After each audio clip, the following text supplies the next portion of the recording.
এই ২৬ মাসে Lions Club of Dhaka Unit green জেলা ৩১৫ বাংলাদেশের পক্ষ থেকে আজকে পীরগঞ্জ উপজেলার পৌরবাসিনী শ্রীমতী সান্ত্বনা রায়কে আমরা আর্থিকভাবে সহযোগিতা করে তার একটা পিসের ঘর আমরা নির্মাণ করে দিচ্ছি, যাতে করে তার সাংসারিকভাবে সে উন্নতি লাভ করতে পারে এবং সে স্বাবলম্বী হতে পারে।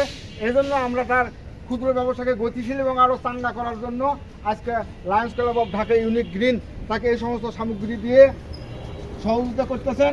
আমরা এজন্য Lions Club of Dhaka Unit গ্রিনকে আমরা ধন্যবাদ জানাই এবং আজকের এই পিঠে ঘরের উদ্বোধনী এবং উদ্বোধন ঘোষণা করবেন আজকে পীরগঞ্জের বিশিষ্ট সাংবাদিক, সাপ্তাহিক বজ্রকথার কর্ণধার এবং বিশিষ্ট কবি, সর্বমন পরিচিত আমাদের সোনা ভাই।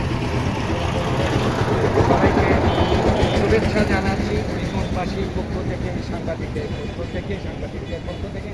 আজকে এখানে উপস্থিত আছেন আমাদের দেশের কৃতি সন্তান, হাজার বছরের আমাদের শ্রেষ্ঠ সন্তান, বীর মুক্তিযোদ্ধা জনাব ফজলুল হোসেন ফজলুর রহমান।